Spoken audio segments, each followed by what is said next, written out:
નમસ્તે વિદ્યાર્થી મિત્રો, આગળના બે વિડીયોની અંદર આપણે પાઠ્યપુસ્તકમાંથી ચેપ્ટર નંબર 1 ઈંટોની ઇમારત વિશે ભણ્યા.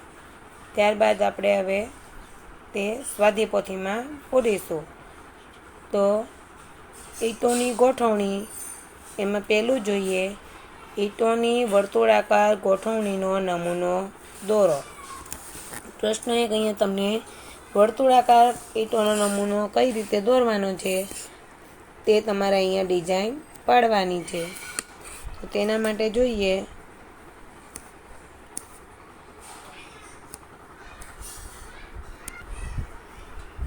હું જે રીતે નમૂનો દોરું છું તે રીતે તમારે દોરવાનો છે.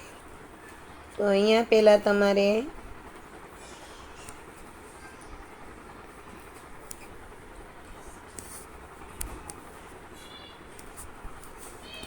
પહેલાં બે આડી ઈંટ દોરવાની છે.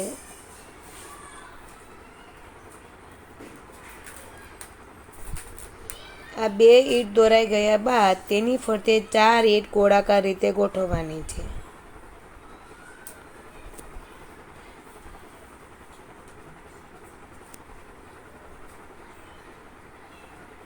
આ રીતે. ત્યારબાદ એક વખત ગોળાકાર થઈ ગયું, તેની ઉપર ફરીથી ગોળાકાર રીતે ઈંટો ગોઠવવાની છે.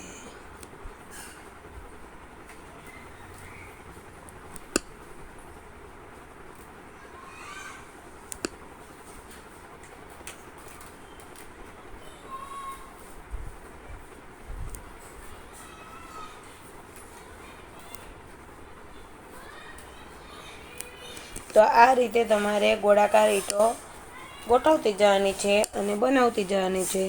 આવી રીતે આખો ગોળાકાર નમૂનો તૈયાર કરવાનો છે. ત્યારબાદ પ્રશ્ન નંબર 2 જોઈએ, સમરૂપ રીતે ગોઠવાયેલા ઈંટોનો નમૂનો દોરો. સમરૂપ એટલે કે સરખી રીતે. તો જોઈએ એના માટે તમારે સૌપ્રથમ અહીંયા પહેલાં લંબચોરસ દોરવાનું છે. આ રીતનું અહીંયાથી લંબચોરસ દોરી દેવાનું છે. આખું લંબચોરસ દોરાઈ ગયા બાદ તેમાં સરખા પહેલાં 2 આડી લાઈન પાડી દેવાની છે અને 2 ઊભી લાઈન પાડી દેવાની છે. આ રીતે તમારી ઈંટો સમરૂપ રીતે ગોઠવાયેલા 3 ભાગ મળશે. તો આ રીતે તમારે પ્રશ્ન 2 ની અંદર ગોઠવવાની છે ઈંટોને. ત્યારબાદ પ્રશ્ન નંબર 3, ઈંટોની ગોઠવણીથી 2 જુદી જુદી એવી પેટર્ન દોરો કે જેમાં તમે દર્પણ ચિત્ર જોઈ શકો. આ માટે જરૂરી લીટી પણ દોરો. તો અહીંયા 2 તમને પેટર્ન દોરવાની છે જેમાં તમે દર્પણ ચિત્ર દોરી શકો. તો જોઈએ અહીંયા તમારે પેટર્ન એ રીતને બનાવવાની છે, જે આ બાજુનો ભાગ છે એવો જ આ બાજુનો ભાગ સેમ બનાવવાનો છે. દર્પણ ચિત્ર એટલે કે આ જે કાળી લાઈન તમને આપેલી છે, અહીંયા તમે દર્પણ મૂકતા તેની સામે સેમ પ્રતિબિંબ દેખાવું જોઈએ. એટલે આ ભાગ જેવો બનાવો એવો સેમ આ બાજુનો ભાગ બનાવવાનો છે. આની અંદર પણ એવું જ છે, અહીંયા તમે પ્રતિબિંબ મૂકો તો બંને ભાગ સરખા થવા જોઈએ. એટલે આ અને આ બંને ભાગ એક સરખા જ દોરવાના છે. તમે અહીંયા જોઈ શકો છો, જેવી આ બાજુની સાઈડ પેટર્ન છે એવી જ આ બાજુની છે. જ્યાં બીજી આકૃતિની અંદર આ બાજુની પેટર્ન અને આ બાજુની પેટર્ન બંને સરખી છે. ત્યારબાદ જોઈએ પ્રશ્ન નંબર 4, નીચે આપેલ ચિત્રોમાંથી રમવાના પાસાની આકૃતિ કઈ છે તેના પર ખરાની નિશાની કરો. તો પહેલી આકૃતિ નળાકાર આપેલી છે, બીજું લંબચોરસ આપેલું, લંબઘન આપેલું છે અને ત્રીજું પાસા જેવી આકૃતિ આપેલી છે. તો તેમાં તમારે જવાબમાં કરવાનું છે ખરું. જે અહીંયા કરેલું છે એ રીતે તમારે પણ કરવાનું છે. ત્યારબાદ જોઈએ પ્રશ્ન નંબર 5, નીચે આપેલ ચિત્રોમાંથી ઈંટની આકૃતિ કઈ છે તેના પર ખરાની નિશાની કરો. તમે જોઈ શકો છો, પહેલી આકૃતિ આપેલી છે ત્રિકોણ એટલે પિરામિડ જેવી આપેલી છે, બીજું ગોળની આપેલી છે અને ત્રીજી આકૃતિ તમને આપેલી છે તે ઈંટની આકૃતિ આપેલી છે. જે અહીંયા જવાબમાં તમને ખરું કરેલું છે. તો તમારે પણ જવાબની અંદર ખરું કરવાનું છે. તો આ રીતે અહીંયા ખરું કરવાનું છે. ત્યારબાદ પ્રશ્ન નંબર 6, નીચે આપેલ ચિત્રોની બાજુઓની આકૃતિ દોરો. તો અહીંયા પહેલાં તમને પિરામિડ જેવું ત્રિકોણ આપેલું છે, તો એની કોઈ પણ એક બાજુ દોરવાની, એટલે તેની બાજુ તમારે બાજુમાં ત્રિકોણ દોરવાનું છે. ત્યારબાદ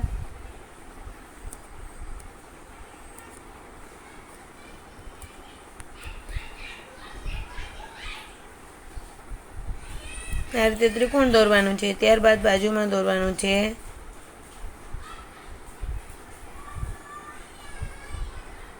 ચોરસ, અને ત્યારબાદ દોરવાનું છે લંબચોરસ. આની રીતે જો ત્રિકોણ જેવો આકાર દેખાય છે તો તેમાં ત્રિકોણનો આકાર દોરવાનો છે, બાજુમાં ચોરસ આકાર દોરવાનો છે, તેની બાજુમાં લંબચોરસ. આ રીતે તમારે આકાર દોરવાના છે. તમારે આકાર દોરવા માટે ફૂટપટ્ટીનો ઉપયોગ કરીને સીધી લાઈન દોરવાની છે. ત્યારબાદ પ્રશ્ન નંબર 7,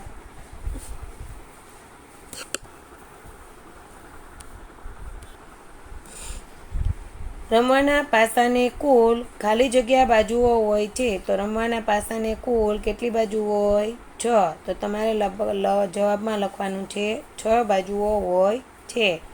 ત્યારબાદ પ્રશ્ન નંબર 8, ઈંટને કુલ ખાલી જગ્યા બાજુઓ હોય છે. તો અહીંયા જવાબમાં આપણે લખવાનું છે ઈંટને કેટલી બાજુ હોય? 6.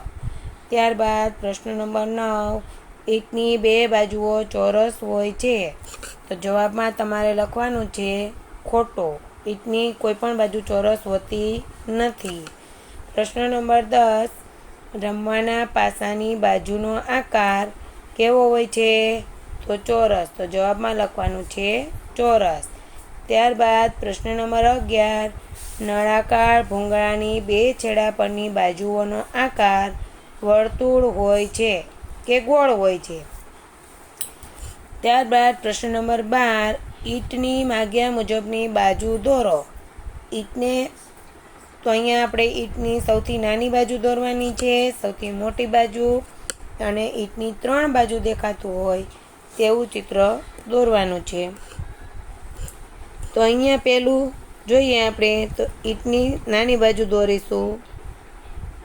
આ ઈંટની તમારે નાની બાજુ આ રીતે દોરવાની છે.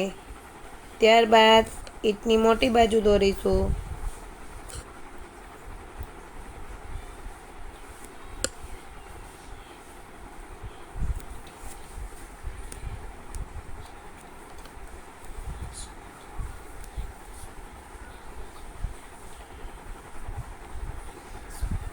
આ રીતે. ત્યારબાદ ઈંટની આકૃતિ દોરીશું.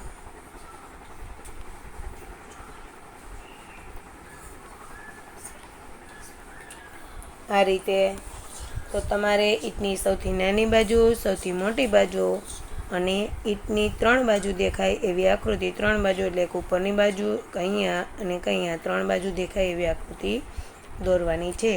ત્યારબાદ પ્રશ્ન નંબર 13, શું તમે ઈંટની 4 બાજુ દેખાય તેવું ચિત્ર દોરી શકશો? હા કે ના?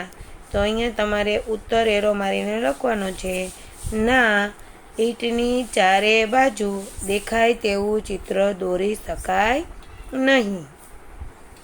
ત્યારબાદ પ્રશ્ન નંબર 14 જોઈએ. તો નીચેનામાંથી ઈંટોની કઈ ગોઠવણી વધુ સુરક્ષિત છે તેના પર ખરાની નિશાની કરો. ચાલો, એમાં 3 ઓપ્શન આપેલા છે, પહેલો, બીજો અને ત્રીજો. તો એની અંદરથી તમારે જવાબમાં આવશે બીજો, જે તમને ખરું કરેલું છે. ત્યારબાદ પ્રશ્ન નંબર 15, ચાલો, સુરક્ષિત હોય તેવી ઈંટોની ગોઠવણીના 2 નમૂના દોરો. તો અહીંયા આપણે જોઈએ, એના માટે પહેલો નમૂનો છે અહીંયા. એના માટે તમારે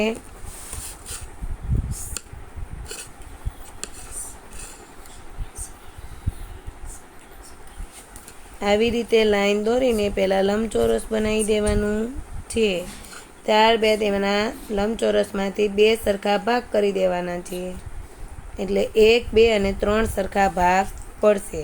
ત્યારબાદ પ્રથમ લંબચોરસ અને છેલ્લામાંથી બરાબર વચ્ચેથી 2 લાઈન દોરીને બીજો લંબચોરસ બનાવવાનો છે. એના પણ 2 ભાગ કરવાના છે અને ફરીથી ઉપર 1 ભાગ દોરી આ રીતે સુરક્ષિત ઈંટનો પહેલો નમૂનો દોરવાનો છે. જ્યારે સુરક્ષિત ઈંટનો જે આ નમૂનો આપેલો છે આ તમારે દોરવાનો નથી.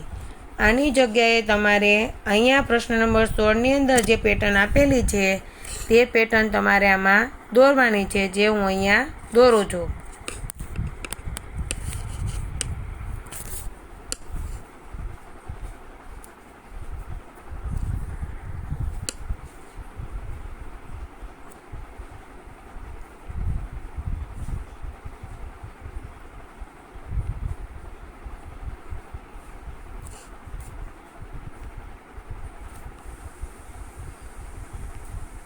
તો એની અંદર તમારે એક પહેલાં ઈંટનો નાનો ભાગ દેખાય તેવો અને ઈંટની મોટી બાજુ દેખાય તેવો, ફરીથી ઈંટની નાનો ભાગ દેખાય તેવો દોરવાનો છે અને ફરીથી મોટી ઈંટ દેખાય તેવો. તો આ રીતે તમારે નમૂનો બનાવવાનો છે. અહીંયા મોટી ઈંટ દેખાય, ત્યારબાદ બાજુમાં નાનો ભાગ દેખાય અને ફરીથી મોટો ભાગ દેખાય. જે તમને અહીંયા પ્રશ્ન નંબર 16ની અંદર દેખાય છે એ તમારે સુરક્ષિત ઈંટનો બીજો જવાબ છે તેમાં દોરવાનો છે. અહીંયા જે આપણે પ્રશ્નની અંદર આપેલી છે આ નમૂનો સુરક્ષિત ઈંટનો નથી, એટલા માટે આપણે પ્રશ્ન નંબર 16માં જે આપેલો છે તે જવાબ પ્રશ્ન નંબર 15માં બીજી ડિઝાઇનમાં દોરવાનો છે. ત્યારબાદ પ્રશ્ન નંબર 16,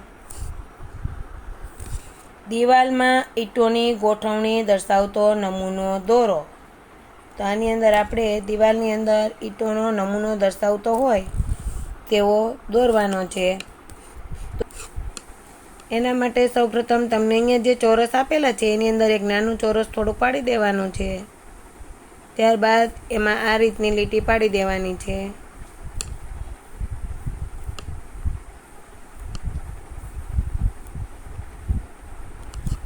લીટી પડાઈ ગયા બાદ વચ્ચેથી આ રીતે નાની અને મોટી ઈંટો બનાવવાની છે. આ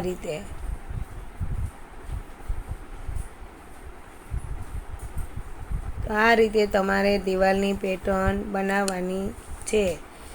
ત્યારબાદ પ્રશ્ન નંબર 17, દિવાલની બારી પર કમાન આકારમાં ઈંટોની ગોઠવણી દર્શાવતો નમૂનો દોરો.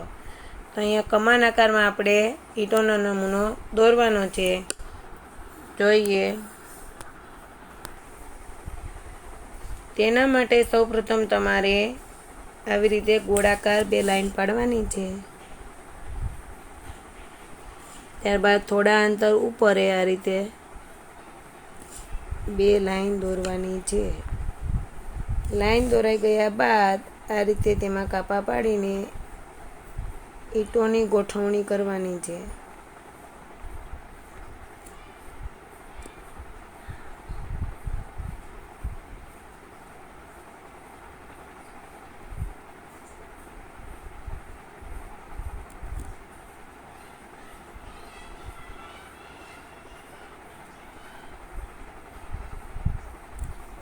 તો આ રીતે તમારે કમાન આકાર પ્રશ્ન નંબર 17ની અંદર તૈયાર કરવાનો છે. ત્યારબાદ પ્રશ્ન નંબર 18 જોઈએ.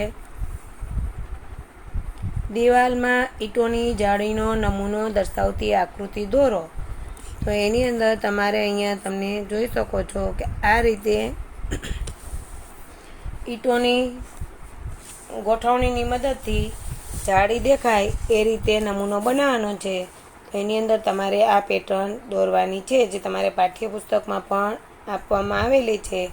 એમાંથી જોઈને અહીંયા બારીનો નમૂનો બનાવવાનો છે. ત્યારબાદ પ્રશ્ન નંબર 18 જોયો. ત્યારબાદ પ્રશ્ન નંબર 19.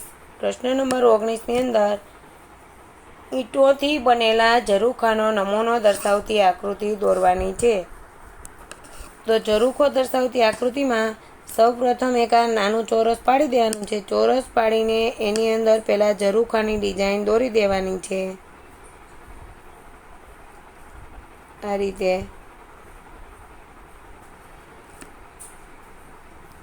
ઝરૂખાની ડિઝાઇન દોરાઈ ગયા બાદ અહીંયા ઈંટોની ગોઠવણી બતાવતો નમૂનો દોરી દેવાનો છે.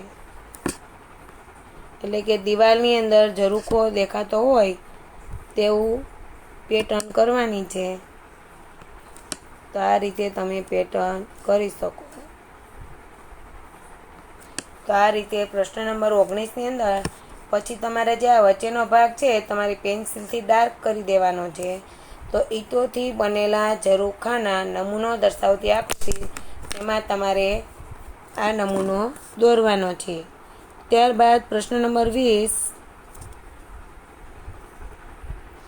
કમાન આકાર જોવા માટે કમાન આકાર ક્યાં ક્યાં જોવા મળે છે? ચાલો તમને કમાનનું ચિત્ર બતાવી દો. પ્રશ્ન નંબર 17, તો આ કમાન આકાર છે. તો આવો આકાર તમને કઈ કઈ જગ્યાએ જોવા મળે છે? તો જવાબમાં લખવાનું છે કમાન આકાર શાળામાં, મસ્જિદમાં અને પુલની બનાવટમાં વગેરે જગ્યાએ જોવા મળે છે. ચાલો ત્યારબાદ પ્રશ્ન નંબર 21, ઈંટોનું માપ અને તેમની કિંમત. તો અહીંયા જોઈએ 21મું, ઈંટને લંબાઈ, પહોળાઈ અને ઊંચાઈ ત્રણેય હોય છે, ખરું કે ખોટું? ચાલો તેમાં આવશે ખરું. આ માટે તમને હું એક ઈંટનું ચિત્ર દોરીને બતાવું. ચાલો અહીંયા હું એક ઈંટનું ચિત્ર બનાવું છું.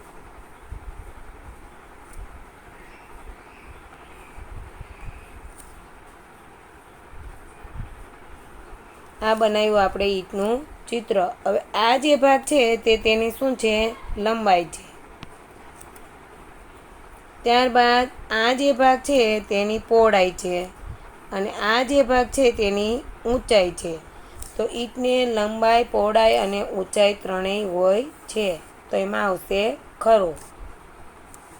ત્યારબાદ જો એક ઈંટની લંબાઈ 20 સેમી હોય અને 1 મીટર લાંબી દિવાલ બનાવવી હોય તો 1 કરોડમાં કેટલી ઈંટ મૂકવી પડે?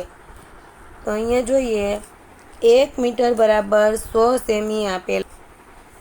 1 મીટર બરાબર 100 સેમી.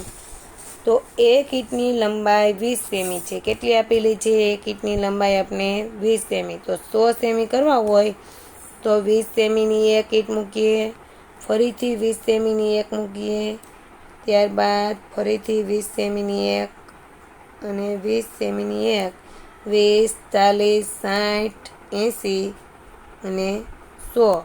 તો કેટલી ઈંટ મૂકવી પડે? 1, 2, 3, 4 અને 5.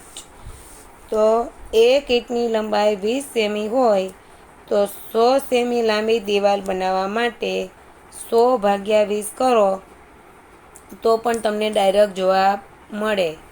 100 ભાગ્યા 20. અંશ અને છેદમાં બંનેમાં સરખા મીંડા હોય તો તમે ઉડાડી શકો. એક મીંડું ઉડી ગયું. 10 ભાગ્યા 2 કરો એટલે કે 10ના અડધા કરો તો કેટલા આવશે? 5 આવશે. કેટલા આવશે? 5.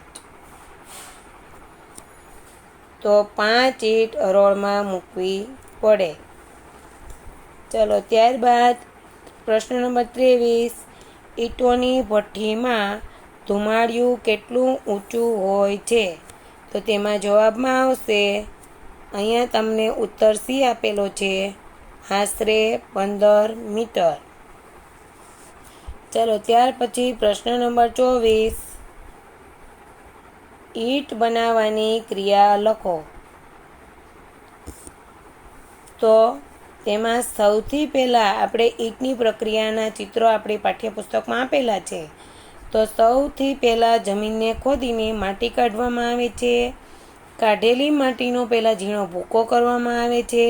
ભૂકો કરી તેની અંદર પાણી મેળવીને તેને પગ વડે ગૂંથવામાં આવે છે. ત્યારબાદ તેને બીબા જે ઈંટનું બીબું હોય બીબાના આકારમાં ઢાળવામાં આવે છે અને તેની લાંબી હરોળ એકબીજા પર ગોઠવીને સૂકવીને પછી ભઠ્ઠીમાં તપાવીને મજબૂત કરવામાં આવે છે. એટલે કે ગારામાંથી પહેલાં ગારો બીબામાં ઢાળવામાં આવે છે અને તેમાંથી કાચી ઈંટ બનાવવામાં આવે છે. કાચી ઈંટને સૂકવીને ત્યારબાદ તેને ભઠ્ઠીમાં તપાવવો પડે છે, તેથી તે મજબૂત બને છે. ત્યારબાદ પ્રશ્ન નંબર 25, 1 લાખને અંકમાં લખો. ચાલો 1 લાખને અંકમાં લખવાનો છે. તો જોઈએ 1 લાખની પાછળ કેટલા મીંડા હોય તો 5. તો 1 લાખને અંકમાં લખતી વખતે 5 1 અને 5 મીંડા મૂકવાના છે. 1 લાખ એટલે 100,000. ત્યારબાદ પ્રશ્ન નંબર 26. ફરીદાબાદમાં મગનને ₹3,000માં 1,000 ઈંટો મળે છે. મગન ત્યાંથી 4,000 ઈંટો ખરીદે છે. તો મગનને કુલ કેટલા રૂપિયા ચૂકવવા પડે? ચલો, 3,000 રૂપિયામાં કેટલી ઈંટો મળે છે? 1,000 ઈંટો મળે છે. હવે મગન કેટલી ઈંટો ખરીદે છે? 4,000.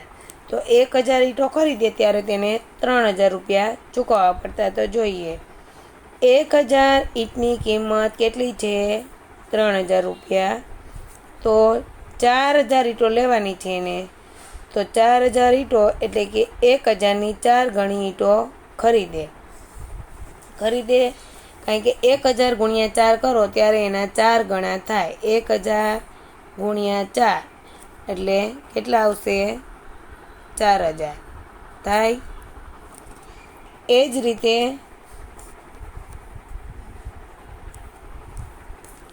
4,000 ઈંટની કિંમત, તો અહીંયા ભાવમાં પણ એને ગુણ્યા 4 ગણા કરવા પડે ને, કારણ કે 4 ગણી ઈંટો મગાવે તો એનો ભાવ પણ 4 ગણો થાય. તો ભાવ તમને 3,000 આપ્યો તો 3,000ના 4 ગણા કરો તો કેટલા થશે? 12,000. તો આ રીતે તમારે તેનો જવાબ આવશે 12,000.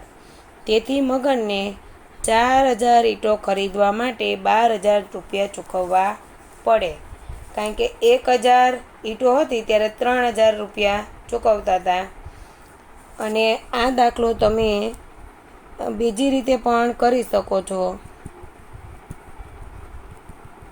એક ઈંટનો ભાવ મેળવીને પણ દાખલો ગણી શકાય.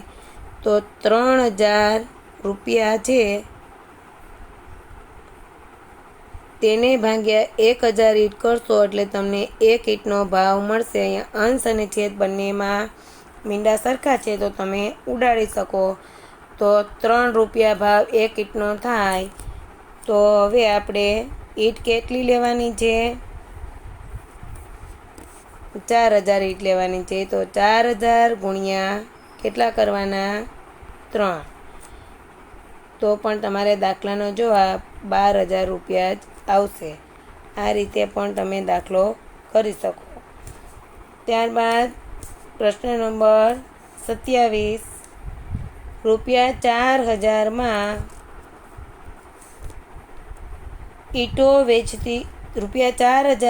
ઈંટો વેચતી દુકાનમાંથી રામ 500 ઈંટો ખરીદે છે. તો રામે કુલ કેટલા રૂપિયા ચૂકવવા પડે? ચલો, 1,000 ઈંટનો ભાવ કેટલો આપેલો છે આપણે? 4,000 રૂપિયા. અને રામ ઈંટો કેટલી ખરીદે છે? 500 ઈંટો. તો 1,000ના અડધા કેટલા થાય? 500. તો 4,000ના અડધા કેટલા થશે? 200. તો અહીંયા લખવાનું 500 ઈંટો એટલે કે 1,000ની અડધી ઈંટો ખરીદે છે. એટલે 1,000ના અડધા કેટલા થશે? 500. તો 500 ઈંટનો ભાવ પણ 4,000ના અડધા જ થાય ને. 4,000 ભાગ્યા 2 કરો તો 2 દુ 4. અહીંયા આવશે 0. નીચે ઉતારો 0, ભાગમાં પડશે 0. અહીંયાથી નીચે ઉતારો 0, ભાગ ચાલીને ભાગમાં પડે 0. અહીંયાથી 0. તો કેટલો ભાવ આવશે? 2,000 રૂપિયા. તો 500 ઈંટો ખરીદવા માટે 2,000 રૂપિયા ચૂકવવા પડે. એ જ રીતે દાખલા નંબર 28. એક ટ્રકમાં 3,000 ઈંટો સમાઈ શકે. તો આવા 15 ટ્રકમાં કુલ કેટલી ઈંટો સમાઈ શકે? એક ટ્રકની અંદર 3,000, પછી બીજા ટ્રકમાં 3,000. એવી રીતે આપણી પાસે ટ્રક કેટલા છે? 15,000. તો 15 ટ્રક છે. 15,000 નહીં, 15 ટ્રક. અને એક ટ્રકમાં 3,000 ઈંટો સમાય છે. તો 3,000 ગુણ્યા 15 કરીશું અહીંયા એકમ અને દશક બંને છે, તો દશક એક સાથે ગુણાકાર કરશે તો દશકનું મીંડું આવશે. એકનો હવે 0 સાથે, આ 0 સાથે, પછી આ 0 સાથે ને પછી 3 સાથે. તો 1નો 0 સાથે ગુણાકાર કરતાં 0, ફરીથી 1નો 0 સાથે 0, ફરીથી 1 સાથે 0 અને 3 એકા 3. એ જ રીતે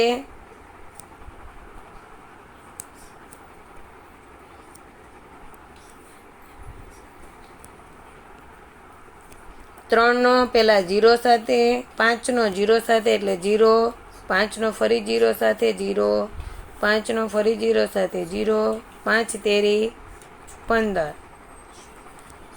0 વત્તા 0, 0, 5 અને 4. તો આ રીતે 15 ટ્રકમાં કુલ 45,000 ઈંટો સમાય. અહીંયા તમે જુઓ છો 3,000 ગુણ્યા 15 કરો એટલે 45,000 આ રીતે આવશે. ત્યારબાદ જોઈએ પ્રશ્ન નંબર 29. રાહુલ 500 ઈંટો ₹1,000માં ખરીદે છે,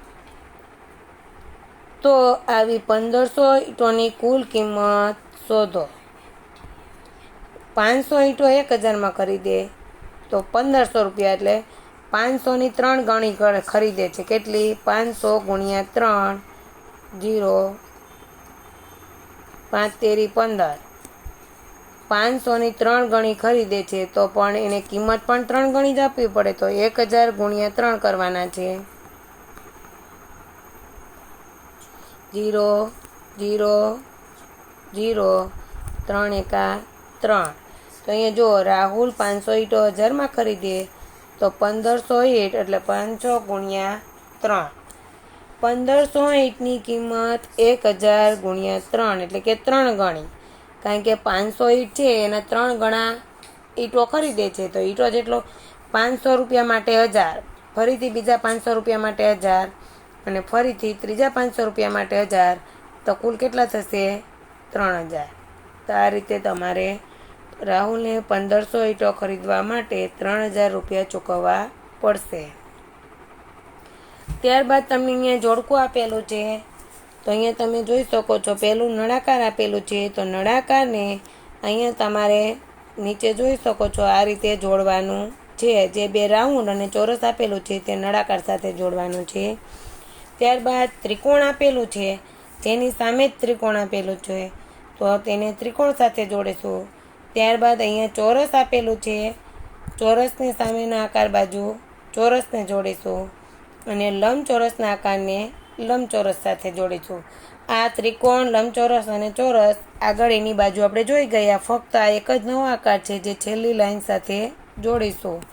તો આ રીતે આપણે સ્વાધ્યાય પોથીમાં પૂર્ણ કરવાનું છે. જ્યારે પણ ચેકિંગ કાર્ય માટે સ્વાધ્યાય પોથી મંગાવવામાં આવે ત્યારે તમારે સ્વાધ્યાય પોથીમાં બધું જ પૂર્ણ કરીને ચેકિંગ કાર્ય માટે આપવાની છે. અહીંયા આપણું ચેપ્ટર નંબર 1 સ્વાધ્યાય પોથીમાં પૂર્ણ થાય છે.